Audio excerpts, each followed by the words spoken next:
Assalamualaikum warahmatullahi wabarakatuh. Sampurasun kanggo sadayana peserta didik kelas 9. Nah dina danget ieu Bapak nepangkeun nami Bapa nyaeta Pawawan Setiawan ngawulang kelas 11 nyata dina pelajaran bahasa Sunda.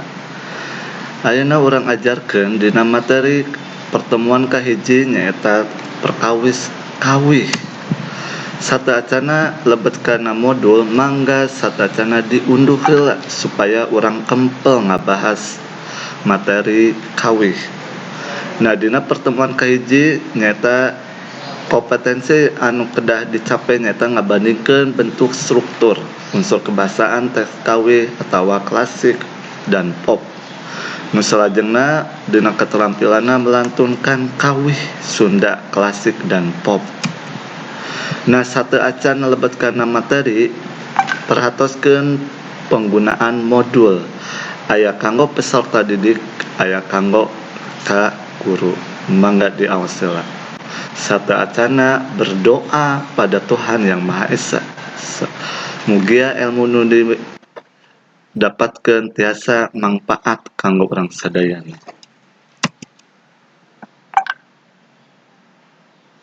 Nah, nu kahiji pengertian kawih.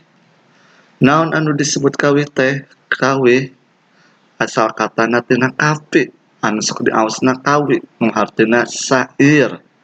Kawih teh nyata rakitan basa nu ditulis ku para bujangga atawa seniman anu miboga birama anu ajeg, angger, henteu berubah. Dina Kamus Bahasa Sunda dina tahun 1885 kawih teh rakitan basa sabangsa danding nu teu make patokan pupuh. Ari jumlah pupuh inget aya jumlahna sabaraha 17. Nah eta jumlah pupuh. Kawih teh lalaguan Sunda bebas anu teu kauger, nu tidak terikat baik laguna, baik rumpakanna, lirikna. Nah salajengna nyaeta unsur-unsur kawih. Nah unsur-unsur kawih aya 5. Nu kahiji aya jejer atawa tema. Nyaeta gagasan pokok yang mau disampaikan oleh pengarang anu yang membaca. Jejer teh rupa-rupa dina kawih aya bisa keagamaan, kemanusiaan, cinta kalmah cai. Nu kadua nada jeung suasana. Nada suasana itu sikap pengarang nu jadi sebab ayana suasana. Jadi ketika dibacakeunna jadi anu macakeunna teh kabawa kana nada suasana rumpakana. Nu katilu rasa jiwa kasih. Rasa dina kawih bakal karasa, bakal kita yang menikmatinya berasa banget ngadengekeun ngadangukeun eta kawih teh. Nu kaopat amanat. Pesan anu hayang ditepikeun ku pengarang kanu maca atau kanu ngaheulengkeun. Nu kalima aya purwakanti. Purwakanti itu nyaeta sora-sora nu sarua dina kawih. Purwakanti aya 2, nu kahiji aya purwakanti rantayan, nu kadua aya purwakanti runtuyan. Aya rantayan teh nyaeta padeuketna sora sabaris. Nu kadua aya purwakanti runtuyan, padeuketna sora ditungtung setiap akhirnya itu sarua. Nah eta purwakanti runtuyan. Nah salajengna setelah unsur nyaeta aya sajarahna kawih. Nah nilik sajarahna kawih teh dibagi 3. Nu kahiji aya kawih buhun atawa tradisional. Buhun teh nyaeta zaman kuno baheula geus lila. Periode kawihna ge nyaeta dina kurun waktu saacan Jepang nepi ka Jepang aya. Nu kadua aya kawih zaman Jepang. Dikawitan dina tahun 50-an, contohna aya es lilin, bola balon ngapung, geger. Nu katilu aya zaman Wanda Anyar atau zaman alam kiwari. Yaitu dina tahun 50-an dugi ka ayeuna.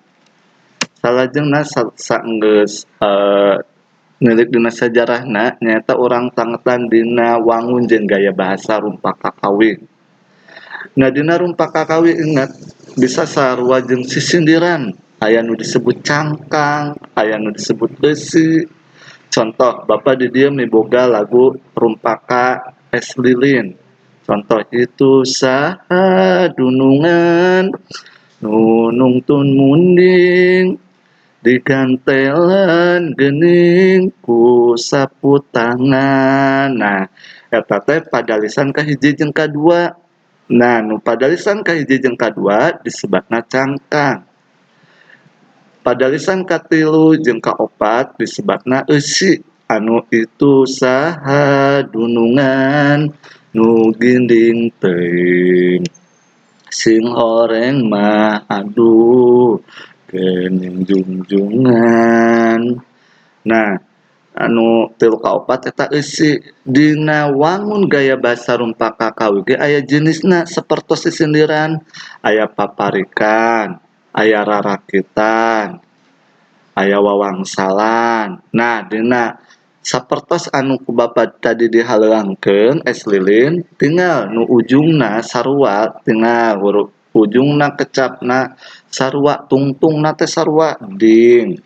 Sapertos padalisan katilu ing, padalisan kadua ngan, sapertos padalisan kopat ngan. Nah, nu matakna nu sarua hiji jeung tilu, dua jeung opat eta disebutna paparikan. Nah, salajengna nyaeta urang lanjutkeun kana padeukeut sora. Nah, padeukeut sora inget. Padeukeut sora teh tingali inget waktu diajar.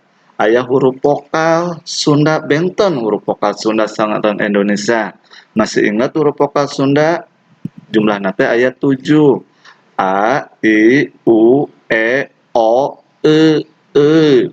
Anu ditulisna eu. Nah, teh dibacana teh e. Nah, dina baris kahiji anu satacana dibaca aya ding.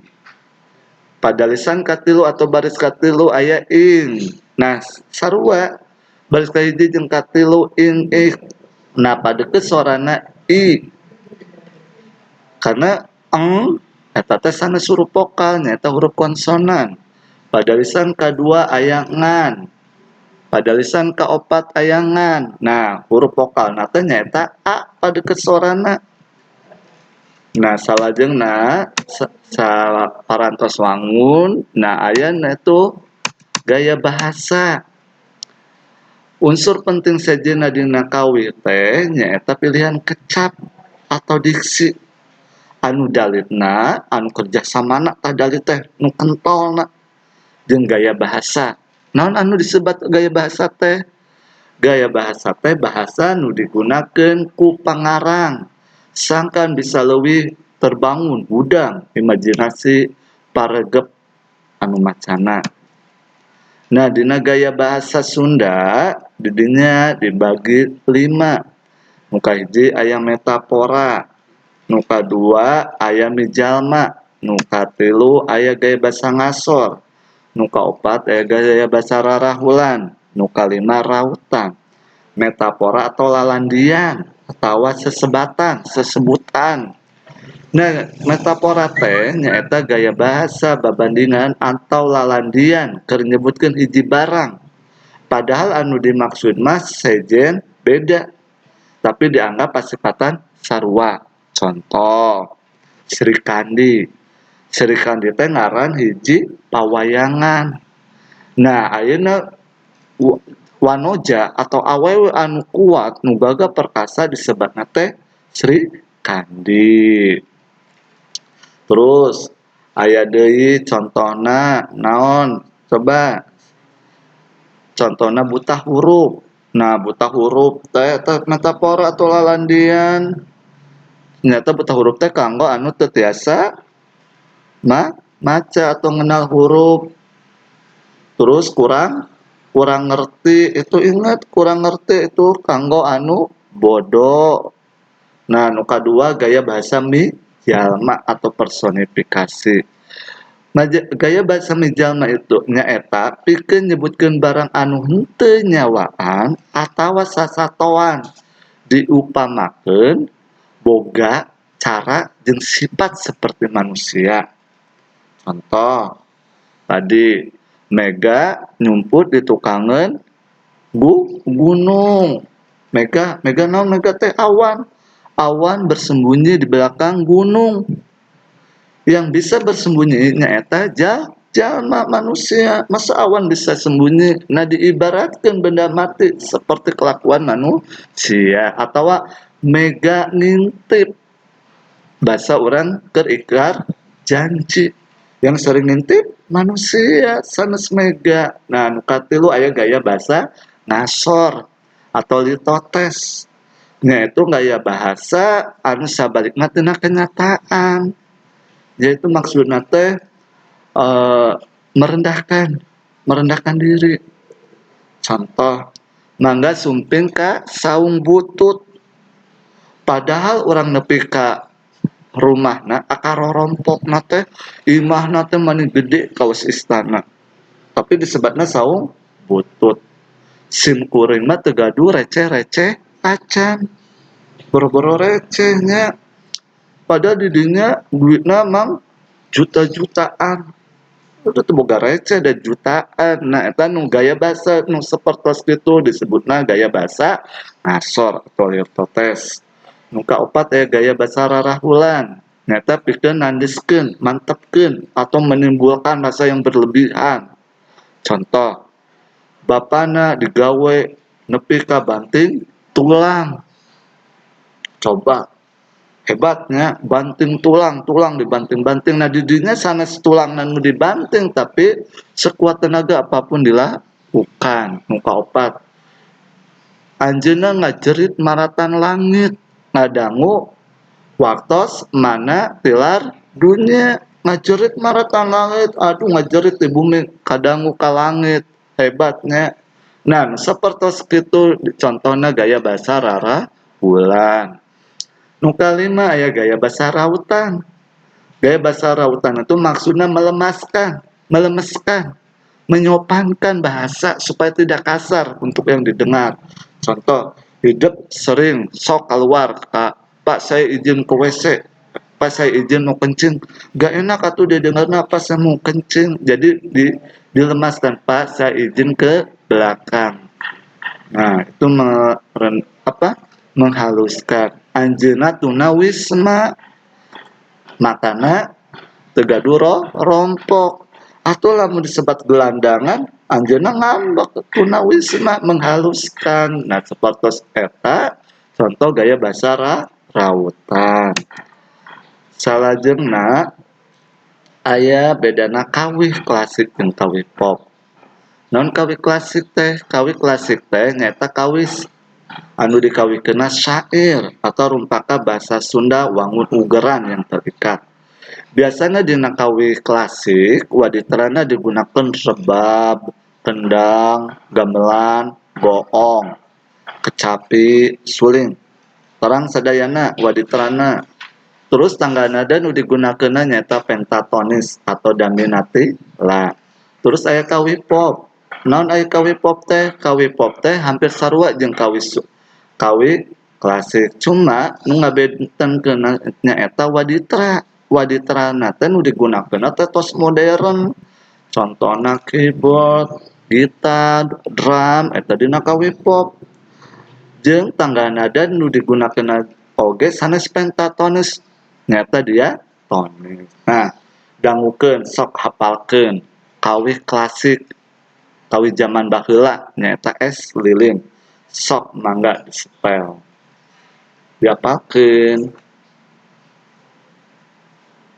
Nah, setelah kawih klasik di dieu aya kawih pop. Sok mangga pencet tekan kawih pop dihafalkeun. Nyata langit batu hiu anu dilagukeun ku Doel Sumbang.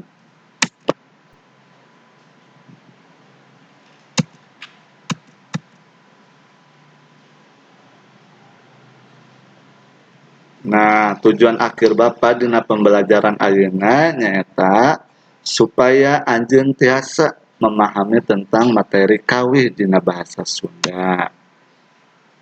Nah, hatur nuhun, semoga manfaat di pertemuan kahiji. Semoga tiasa ngahaleuangkeun lagu anu tadi tugasna nyaeta lagu Es lilin sareng langit batu hiu mangga haturan. Wabillahi taufiq walhidayah. Wassalamualaikum warahmatullahi wabarakatuh.